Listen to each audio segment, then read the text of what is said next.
New at 10, being stopped by the police is not always a pleasant experience for every citizen, which is why some Wisconsin legislators are advocating for a new bill that would teach children about interacting with law enforcement. But it is getting some pushback from one Milwaukee lawmaker who says it could be sending the wrong message. It's an important conversation to have with your child. What should they do if they ever have to interact with police? And it's a discussion that some Wisconsin lawmakers think also needs to be had in the classroom.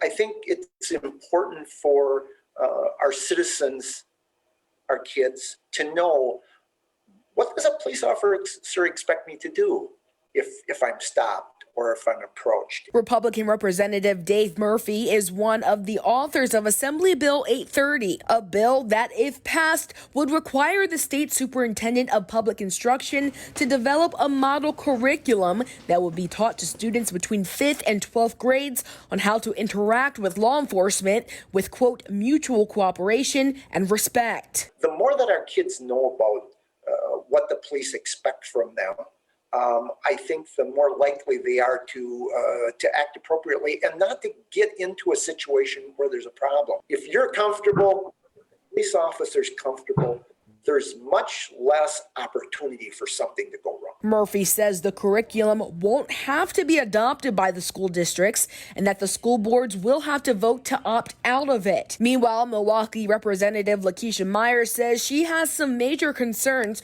regarding the legislation. You cannot ignore race when you have these conversations. That in our community, you can be as compliant as ever and still not make it home safely.